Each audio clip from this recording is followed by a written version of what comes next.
सबसे बाईं तरफ भारतीय स्टेट बैंक के क्षेत्रीय प्रबंधक श्रीमान समरेंद्र कुमार जी उपस्थित हैं।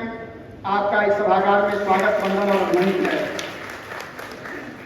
आप बलिया और मऊ क्षेत्र के क्षेत्रीय प्रबंधक हैं। आपके ठीक बगल में जिले के सम्मानित सुदिष्ट बाबा महाविद्यालय सुदिष्टपुरी के पूर्व प्राचार्य डॉक्टर अशोक पांडे जी उपस्थित हैं। आज के कार्यक्रम की अध्यक्षता आप कर रहे हैं। आप डॉक्टर अशोक पांडे जी के ठीक बगल में हमारे बलिया नगर के पूर्व विधायक और उत्तर प्रदेश सरकार के पूर्व मंत्री, इस कार्यक्रम के मुख्य अतिथि श्रीमान आनंद स्वरूप शुक्ल जी हैं। आपका इस कार्यक्रम में स्वागत, वंदन और अभिनंदन है।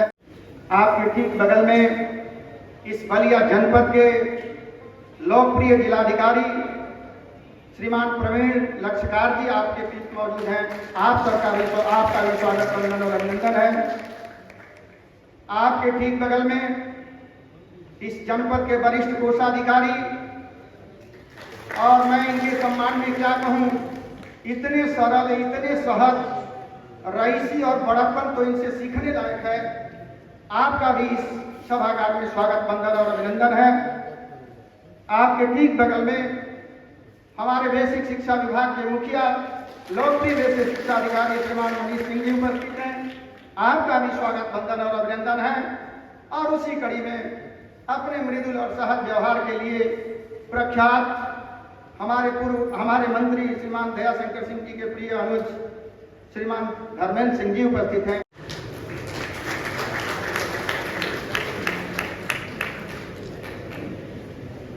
बहुत बहुत धन्यवाद। डॉक्टर गणेश कुमार पाठक जी का सम्मान।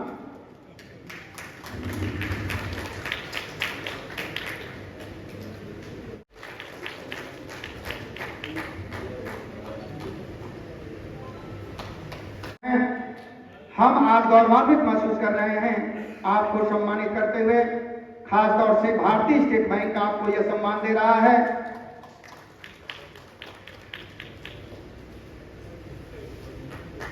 मैं चाहूंगा सारे सम्मानित बंधुओं का, डीएम साहब, मुख्य अतिथि और सारे बंधुओं के साथ एक ग्रुप में फोटो जरूर होगा।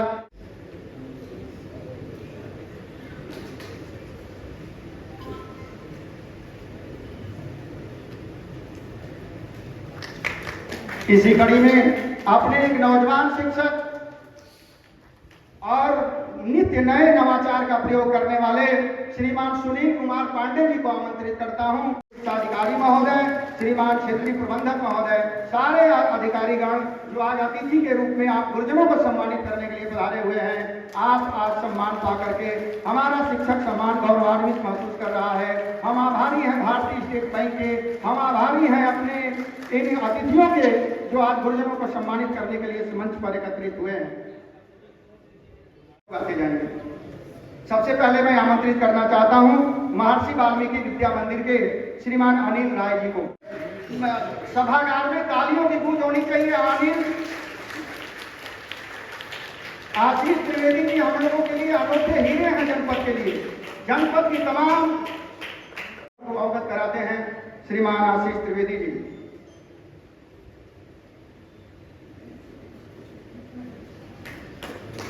श्री संतोष चौबे जी बेरवारबाड़ी से में अध्यापक हैं। श्रीमान संतोष चौबे जी, आपको मैं आमंत्रित करता हूं, आप मंच पर आएं। श्रीमान जिलाधिकारी महोदय, बेसिक शिक्षा अधिकारी महोदय, तमाम अतिथिगण से आप सम्मान लें। और आपके अध्यक्ष श्रीमान जितेंद्र सिंह जी, जनपद के अध्यक्ष जितेंद्र सिंह जी मौजूद रहेंगे मंच पे ही। हमारे गढ़वार के अध्यक्ष भी मंच पे मौजूद रहेंगे। श्रीमान रवि भूषण सिंह जी, श्रीमान रवि भूषण सिंह जी, आप बेलारी ब्लॉक में अध्यापक हैं। आप नित्य नए नवाचार से शिक्षा की अलग जगाए हुए हैं। आपको सम्मानित करते हुए ये मंच गौरवान्वित महसूस कर रहा है। श्रीमान रवि भूषण सिंह जी, तत्पश्चात श्रीमान दीप नारायण राम जी।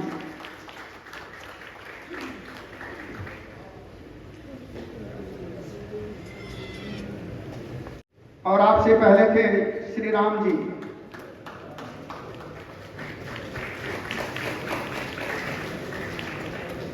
श्रीमान आदर्श सिंह जी।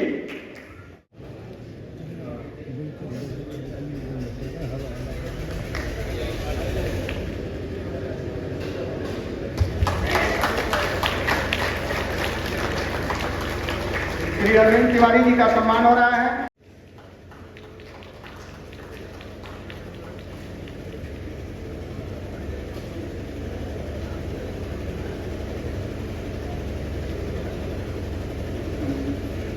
मंच पर आवे। मंच आपका सम्मान करके गौरवान्वित महसूस करेगा श्रीमती आशा सिंह जी।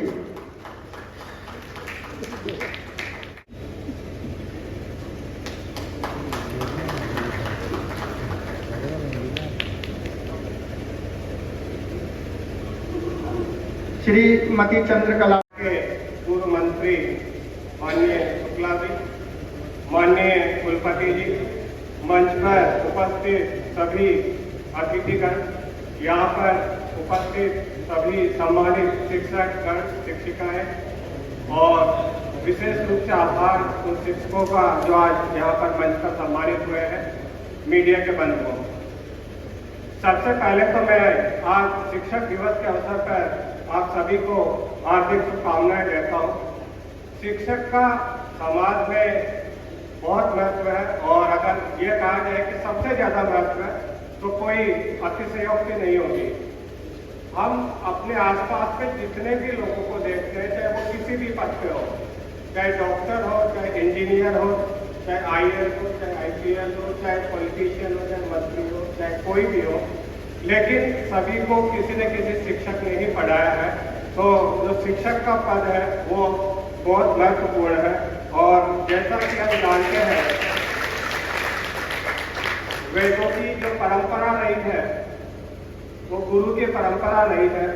और अगर हम देखें तो भगवान श्री राम को भी शिक्षक ने पढ़ाया, और उससे महान कार्य भगवान श्री कृष्ण को भी शिक्षक ने पढ़ाया, और इसका महान कार्य उन्होंने किया। तो जो भी इंसान धरती पे आ रहा है उसको सभी को शिक्षक की जरूरत है। और मैं आप सब लोगों को धन्यवाद दूंगा कि आप सब लोग शिक्षक समाज से आते हैं। आप सभी जो है समाज को रोशनी दे रहे हैं, समाज को जो है पढ़ाने का काम कर रहे हैं। कोई भी जो बच्चा होता है उसके जीवन में जो सबसे पहला प्रभाव होता है वो उसकी माँ का होता है। सबसे पहले जो बच्चा सीखता है अपनी माँ से सीखता है, उसके बाद जो वो सीखता है वो विद्यालय से सीखता है और शिक्षक से सीखता है। और अगर अच्छे शिक्षक मिलते हैं तो निश्चित रूप से व्यक्ति जो है अच्छा बनता है और जिंदगी में बहुत तरक्की करता है। आज का जो युग है उसमें हमको जो सबसे ज़्यादा जरूरत है वो क्वालिटी वाली शिक्षा की है। और मैं बड़े गर्व के साथ कहना चाहता हूँ, और मुझे गर्व महसूस होता है कि मुझे जिंदगी में अच्छे शिक्षक मिले, और उन्होंने मुझे इतनी प्रेरणा दी, इतना जोश भरा कि मैं आज इस जगह पर हूँ। और इसके लिए मेरे शिक्षक है, मैं उनका हार्दिक आभार व्यक्त करता हूँ। वैसे मैं राजस्थान से हूँ, मैं जा नहीं पाता हूँ, कभी कभार जाता हूँ, लेकिन मैं 21 जनवरी 2023 को वहाँ गया था, लगभग 1 साल 1.5 साल पहले। तो मुझे मेरे हिंदी के शिक्षक मिले, और जब मैं 10th में था उसके अगले वर्ष वो रिटायर हो गए थे। तो अभी उनकी जो एज है वो 85 वर्ष के आसपास है। और उनको ये तो सब जानते हैं कि मैं यहाँ पर कलेक्टर हूँ, लेकिन उनको ये नहीं पता था कि मैं भी यहाँ आया हूँ। जब मैंने जाकर के उनके पैर छुए तो मैं बता नहीं सकता कि एकदम भाव विवल हो गए वो, और मुझे गले से लगाया था। तो जो वो स्नेह है जो मुझे शिक्षकों से मिला वो मुझे जिंदगी भर याद रहेगा। आप लोगों ने भी बहुत बच्चों को पढ़ाया है, और बहुत बच्चे बहुत अच्छे ऊंचे पदों पर पहुंचे होंगे। तो वो लोग आपको याद करते होंगे, आपसे कभी बात करते होंगे, या आपका जिक्र करते होंगे कि जो शिक्षक है हमारे, उन्होंने हमको इस तरीके की शिक्षा दी। हालांकि जो मुझे सबसे अच्छे मेरे शिक्षक लगते थे वो मैथ्स के टीचर लगते थे, और उन्हीं की बदौलत जब भी कभी पेपर होता था तो मेरी यही इच्छा होती है कि परफेक्ट स्कोर आना चाहिए।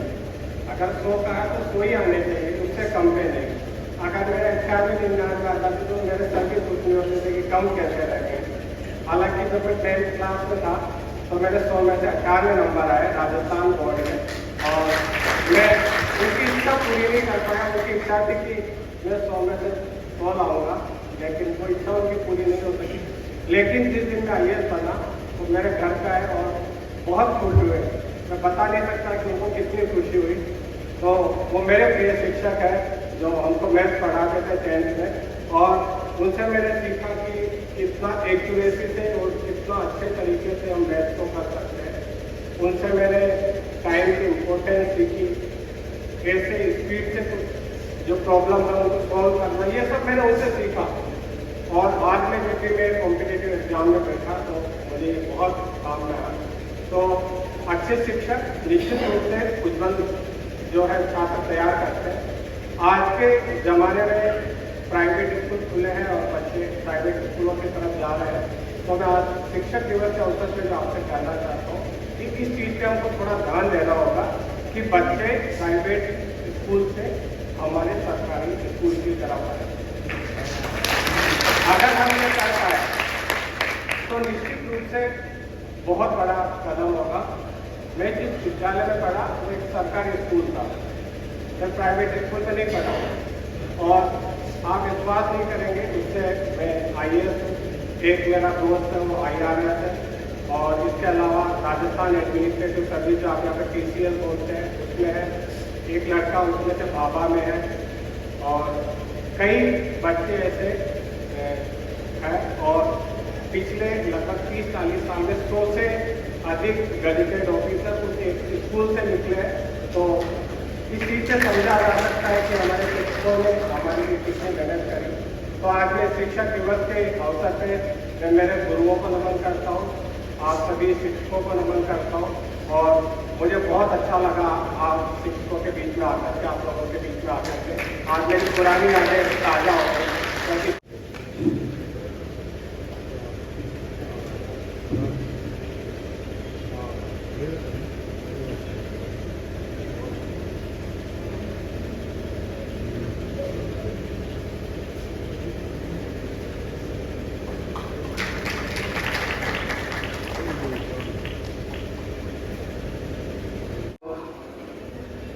बहुत बहुत बधाई देता हूं और हार्दिक अभिनंदन करता हूं। कोई बच्चा जब स्कूल जाता है या जब उसकी पहली पढ़ाई शुरू होती है, उस दिन से लेके और जब तक वो पढ़ाई पूरी करता है तब तक वो कैसा बनेगा यह पूरी तरह से शिक्षक पे डिपेंड करता है और हमारे माता पिता पे। जितना माता पिता का योगदान होता है उतना ही शिक्षकों का योगदान होता है। तो आप सिर्फ उस व्यक्ति का निर्माण नहीं करते हैं, उस व्यक्ति को नहीं बनाते हैं, उसमें एथिक्स वैल्यू सिस्टम सिर्फ नहीं डालते हैं। एक बच्चा कैसा बनेगा उसके अतिरिक्त वो जब बन के कुछ बनता है, अच्छा बनता है, जैसे कोई IAS IPS मंत्री बनते हैं तो वो सब समाज को आगे लेके चलते हैं। तो वो समाज को आगे लेके जाने का बीज जो डालते हैं आप जैसे लोगों में, वैसा ही समाज बनता है। तो आपका जो कार्य है वो सराहनीय है और जो हमेशा रहेगा, हमेशा से रहा है। हम लोग कितने ही बड़े हो जाए, कितनी भी। पूर्व मंत्री उत्तर प्रदेश सरकार आदरणीय आनंद स्वरूप शुक्ल जी, आदरणीय कुलपति सर, आदरणीय जी एवं सभी सम्मानित मंचासीन अधिकारी एवं उपस्थित सम्मानित शिक्षक शिक्षिकाएं एवं मीडिया से आए हुए आप सभी को शिक्षक दिवस की हार्दिक शुभकामनाएं एवं बधाई।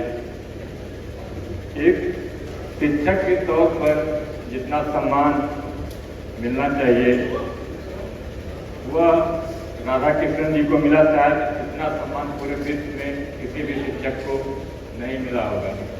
भारत में जितने भी महत्वपूर्ण अगर हम पद की बात करें तो डॉक्टर सर्वपल्ली राधाकृष्णन जी विश्वविद्यालय के कुलपति रह चुके हैं, उपराष्ट्रपति रह चुके हैं, राष्ट्रपति रह चुके हैं और विदेशों में राजदूत भी रह चुके हैं। निश्चित रूप से यह जो गुरु शिष्य परंपरा जो है भारत में जो प्राचीन काल से चली आ रही है, उसी का परिणाम है कि हम अपने एक विद्वान प्रकांड दार्शनिक आदि राधा कृष्णन जी को यह सम्मान दिए।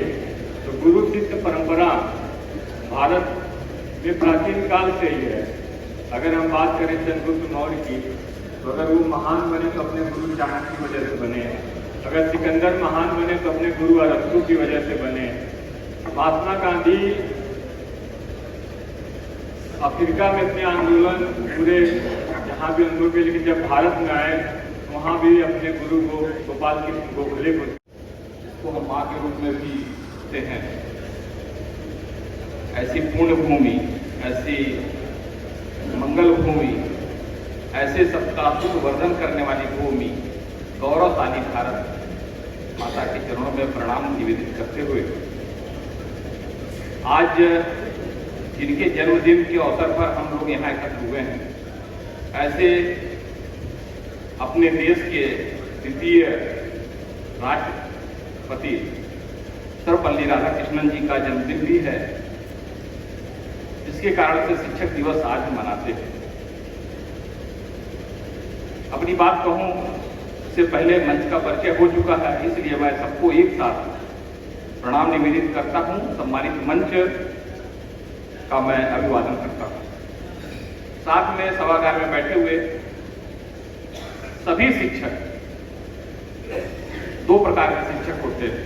एक होते हैं औपचारिक शिक्षक, जो कि हम हैं, यहाँ बैठे हुए अशोक सिंह जी हैं, आदरणीय गणेश पाठक जी हैं, ये सभी औपचारिक शिक्षक हैं, क्योंकि घोषित शिक्षक हैं। ये उसका वेतन भी पाते हैं और उनको शिक्षक के रूप में समाज जानता है। लेकिन मैंने दूसरी बात भी कही इसमें कि सभी शिक्षक हैं, क्योंकि सभी किसी न किसी को कोई न कोई अच्छी बात, जीवन जीने का तरीका, कोई न कोई उनको आगे बढ़ने का सलीका सिखाते हैं। इस नाते मैं आज के दिन में यहाँ उपस्थित सभी शिक्षकों को विश्वविद्यालय परिवार की तरफ से, अपनी तरफ से सबका अभिवादन करता हूँ। जैसा कि अभी जिलाधिकारी साहब ने भी कहा, वैसा मेरा भी मानना है कि हम प्रथम गुरु जिसको माँ कहते हैं, जिसके गर्भ से ही हम सीखना प्रारंभ करके और आज आप सब उसी माँ के ही देन है कि आप अलग अलग जगहों पर अलग अलग अपनी पहचान बनाए हुए हैं। जब तक हम सामाजिक जीवन में नहीं जाते, माँ ही हमारी प्रथम गुरु रखती है और माँ के ही संकल्प के नाते, माँ के ही दिए गए संस्कार के नाते हम वो काम कर पाते हैं जो जीवन में हम करना चाहते हैं। बहुत सारे उदाहरण हैं, लंबा हो जाएगा, इस नाते मैं केवल शिवाजी को याद करता हूं और उनकी मां को याद करता हूं। शिवाजी बनने में अगर किसी की भूमिका रही तो मां की भूमिका रही। मां ने वो लक्ष्य दिखाया, मां ने वो संकल्प दिलाया और मां ने वो करने का प्रेरणा दी, जिसके कारण से शिवाजी ने वो सब करके दिखाया। स्वामी विवेकानंद जी, आप सब जानते होंगे, रामकृष्ण परमहंस उनके गुरु हैं, लेकिन उससे पहले उनकी मां भी गुरु। उन्होंने कैसे बचपन में उनके मन के अंदर ये बात बता दी कि तुमको कृष्ण बनना है और वही साथी की भूमिका में रहकर पूरे विश्व का मार्गदर्शन करना है। ऐसा एक कहानी भी है, लंबी होगी। इस नाते ऐसी माएं, ये भारत की माएं, और ये जो जब मां शब्द आता है तब ध्यान में आता है कि हमने जब शुरू में ही कहा कि भारत माता है, फिर ध्यान में आता है कि हम जो माता शब्द कहते हैं उसके नाते ही हमारी जो संस्कृति है, और हमारी संस्कृति भारतीय संस्कृति है। सर्वपल्ली राधाकृष्णन जी एक ऐसे विद्वान थे जो भारतीय दर्शन को, भारतीय संस्कृति को, और भारतीय दर्शन, उन्होंने इंडियन फिलॉसफी में पुस्तक लिखी, भारतीय दर्शन को, और जब मैं दर्शन कहता हूं तो थोड़ा सा लोगों के मन में आता है कि दर्शन बड़ा कठिन शब्द है, तो कठिन शब्द को ना समझिए। दर्शन का मतलब ये है, आप जो खा रहे हैं, आप जो बात कर रहे हैं, आप जो जीवन जी रहे हैं, जो समाज की व्यवस्था है, वो हमारी संस्कृति है और वही दर्शन से उत्पन्न हुई है।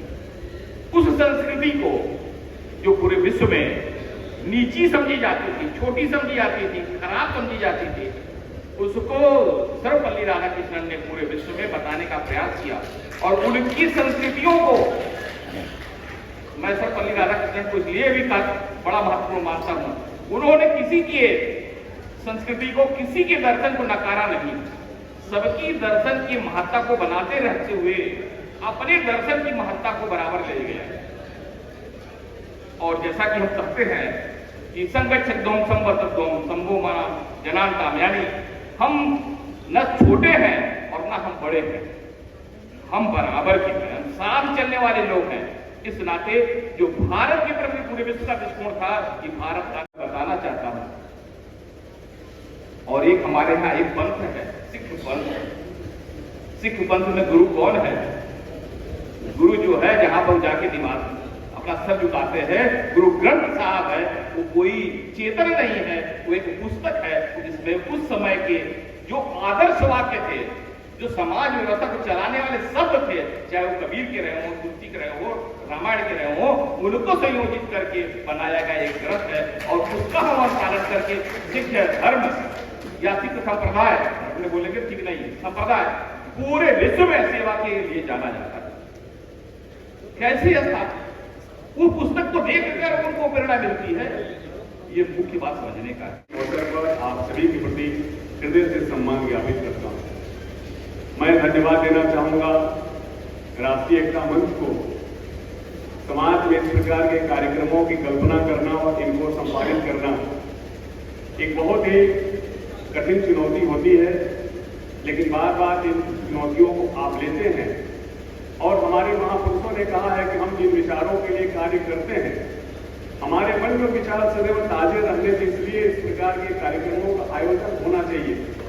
हम कहीं से प्रेरणा प्राप्त करते हैं और व्यक्ति कहाँ से कौन प्रेरणा प्राप्त कर लेगा, कहाँ से कौन सा बीज का रोपण होगा और वही भी उसके जीवन को कितना विशाल बना देगा, ये कोई नहीं जानता। इसलिए इस प्रकार के कार्यक्रम, और आपने विशेष रूप से जो बेसिक शिक्षक हमारे हैं, उनमें से आपने अधिकांश आदरणीय शिक्षकों को, शिक्षिकाओं को सम्मानित किया है, हम सभी लोगों को उसका सौभाग्य दिया है। इसके लिए राष्ट्रीय एकता मंच को मैं धन्यवाद देना चाहूंगा। आज जो भारत के लोकतंत्र की मूल भावना है, भारतीय लोकतंत्र में या कोई भी लोकतंत्र होता है तो वो एक लोक हितकारी राज्य होता है, वेलफेयर स्टेट होता है। और जो हमारे बेसिक शिक्षक हैं, समाज के अंतिम पायदान पर जो वर्ग है, सरकार की एक ही भूमिका होती है, जो अपनी सहायता नहीं कर सके, चाहे जिस क्षेत्र में, उसकी सहायता करने के लिए सरकार खड़ी होती है। और बेसिक शिक्षा का संपूर्ण अभियान समाज के उस वर्ग को शिक्षित करना जो स्वयं से शिक्षा ग्रहण करने की स्थिति में नहीं है। और हम ये सभी मानते हैं, अभी हमारे पूर्व के सभी विद्वान अधिवक्ताओं ने गुरुओं की महत्ता के बारे में हमें बताया है। हम सभी इन बातों को जानते हैं कि गुरु की प्रेरणा से हम अध्ययन करते हैं, अध्ययन से हमें ज्ञान होता है, ज्ञान से हमारे विचार का निर्माण होता है, और हमारे विचार से हमारी दुनिया बनती है। हम जैसा दुनिया बनाना चाहें, हम एक छोटी सी दुनिया बना लें जो हमारा केवल एकाकी परिवार रहे, हम एक ऐसी दुनिया बनाएं जिसमें समाज भी हो, हम एक ऐसी दुनिया बनाएं जो सुभाष चंद्र बोस जैसे विचार आ जाए कि पूरे देश को आजाद कराने की जिम्मेदारी हमारे ऊपर हो, वो किसी गुरु की प्रेरणा से आए। यहाँ पर हमारे, मेरा भी सौभाग्य है सतीश चंद्र महाविद्यालय से शिक्षा ग्रहण किया, और मेरे यहाँ दो आदरणीय गुरु जी लोग मेरे समक्ष उपस्थित हैं। आदरणीय डॉक्टर अशोक कुमार उपाध्याय जी, जो प्राचार्य के रूप में वहां से सेवानिवृत्त हुए, 1998 में मैं शासन का अध्यक्ष निर्वाचित हुआ। आप हमारे चुनाव अधिकारी थे, आपके हस्ताक्षर से ये मुझे प्रमाण पत्र मिला।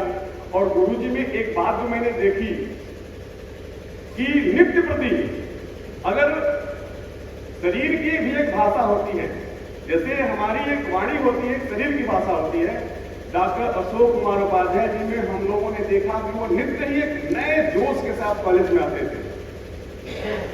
100% उपस्थिति, हमेशा अपनी कक्षाओं में जाना, और अपने छात्रों को हम नया जो अद्यतन है वो कैसे हम दे सके, उसका संकल्प बड़े उत्साह के साथ यहाँ आदरणीय डॉक्टर ऋषिकेश पांडे जी उपस्थित है। मुझे एक बात जीवन भर उनकी याद रहती है। मैं जब इंटर में पढ़ता था तो हमारे उस समय केमिस्ट्री के टीचर नहीं थे। आप महाविद्यालय के शिक्षक थे, लेकिन हम लोगों का सौभाग्य हुआ कि आपने हम 4-5 मित्रों को निःशुल्क पढ़ाने का अवसर हम सभी को मिला। और उसमें जब हम लोग केमिस्ट्री पढ़ने के लिए आपके पास जाते थे तो 5-6 लोग हम लोग थे, उसमें हमारा एक मित्र था, वो कोई भी क्वेश्चन करने लगता था तो हमारे दूसरे मित्र थे उसको रोक देते। तो गुरुजी हम लोगों को डांटे और कहे कि देखो बेटा, कोई प्रश्न गलत नहीं होता, इसको पूछने दो।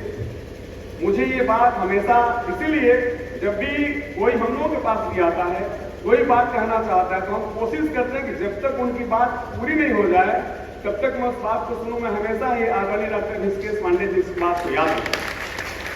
बंधुओं, ये आज अभी हमारे कुलपति महोदय ने कुछ विषयों की चर्चा की। निश्चित रूप से हम सभी कहीं न कहीं समाज जीवन में, राष्ट्र जीवन में अपनी भूमिका का निर्माण करना चाहते हैं। आज यद्यपि स्वाधीन हुए 75 वर्ष हो गए, लेकिन 1000 वर्षों की गुलामी भी हमारी रही है। आखिर हम कैसा भारत बनाना चाहते हैं, ये जिम्मेदारी किसकी है? ये जिम्मेदारी जो वर्तमान में समय है, हम सभी का एक युग धर्म है और एक हमारी नैतिक जिम्मेदारी है कि आखिर हम कैसा भारत बनाना चाहते हैं।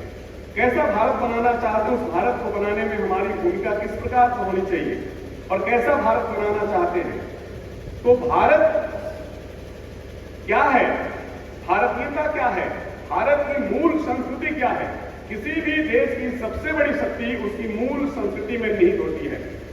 और हमें इस बात का बहुत पीड़ा भी रहती है, अफसोस भी रहता है कि एक अखंड भारत हमारा था, आज हमारा भारत खंड हो गया। जब हम विद्वानों को पढ़ते हैं, इतिहासकारों को पढ़ते हैं, तो हम देखते हैं कि पिछले 2500 वर्षों में हमारे 24 टुकड़े हो गए। बहुत समीप रहा जब 1947 में पाकिस्तान और आज जो बांग्लादेश से 71 में, वो भी 47 में ही अलग हो गया। हमसे म्यांमार अलग हुआ, भूटान अलग हुआ, अफगानिस्तान 1889 में अलग हुआ। एक इस प्रकार का सिलसिला चलता गया। हम सभी लोगों को उन विचारों के ऊपर ध्यान देना चाहिए। आखिर में किस विचार से ये देश खंड खंड हुए?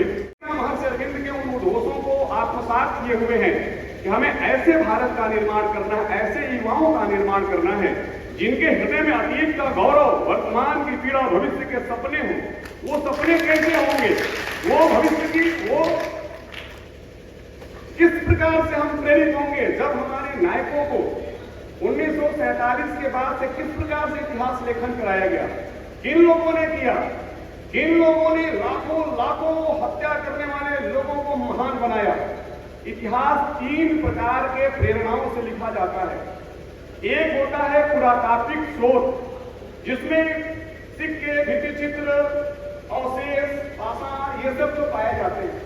दूसरा जो साहित्यिक स्रोत होता है, जो हमारा वेद, पुराण, उपनिषद, ब्राह्मण, अरण्यक, जातक, पितक। और तीसरा होता है जो विदेशी आके आए, हिंदुस्तान आए, कोई कुछ कह के चला गया, कोई इतिहासकार अपने मन से कल्पना किया, कुछ भी लिख दिया।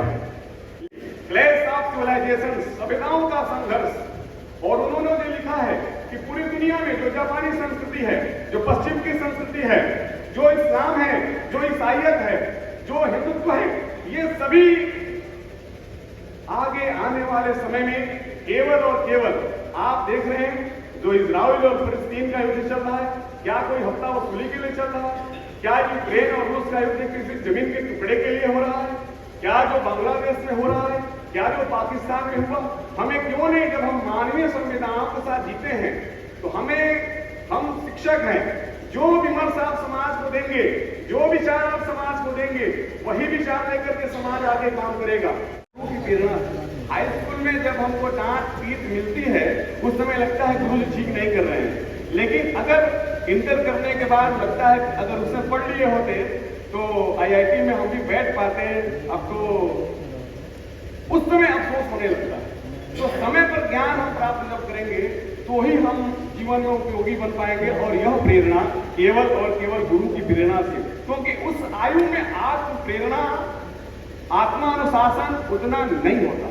तो जो गुरुदेव रविन्द्रनाथ टैगोर ने कहा कि हम ऐसे छात्र बनाना चाहते हैं जिनके अंदर अदम्य साहस हो, और मेरा ऐसा मानना है कि हम दुनिया में कोई भी महान कार्य ऐच्छिक रूप से होता है। अगर सुपर कंप्यूटर विजय पांडुरंग भास्कर ने बनाया तो आत्म प्रेरणा से। अगर माउंट एवरेस्ट की चढ़ाई कोई करता है, अगर कोई खोज करता है, अगर रामानुजन ने अगर हमको गणित के सूत्र दिए तो वो आत्म प्रेरणा से, वो स्वयं की ऐच्छिक भावना से उन्होंने इस कार्य को किया। और इसी प्रकार की भावना हम सभी के अंदर आए।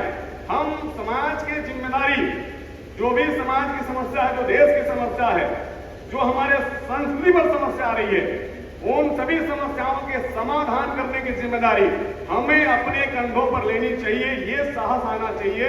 तो गुरुदेव रविन्द्रनाथ टैगोर ने कहा था, जब उनसे लोगों ने पूछा कि भाई गुरुदेव क्या उद्देश्य होना चाहिए, क्या उद्देश्य होता है, तो उन्होंने कविता कही। उन्होंने अंग्रेजी में कहा था कि अस्ताचलगामी सूर्य को जब ये बोध हुआ कि अब मैं अस्ताचल की ओर जा रहा हूं तो अंधकार छा जाएगा, पथिक के पांव में कांटा चुभेगा, कौन उजाला करेगा, कौन मेरा काम करेगा। तो सूर्य का ये प्रश्न था जो गुरुदेव रविन्द्रनाथ टैगोर ने लिखा कि the setting sun asked who will do my work, the whole world was silent. जब गुरुदेव ने, जब अस्ताचलगामी सूर्य ने पूछा कि मेरे बाद मेरा कार्य कौन करेगा, पूरी दुनिया शांत हो गई। Then from a corner a little Wendell Lang says very harmfully, कभी दूर कोने से टिमटिमाते हुए एक दीपक ने कहा, oh my lord, I will as well as I can. मैं करूंगा जितने अच्छे से हो सकेगा, मैं उजाला करूंगा कि राह के पति के पांव में कांटा नहीं छोड़ दूंगा। तो हम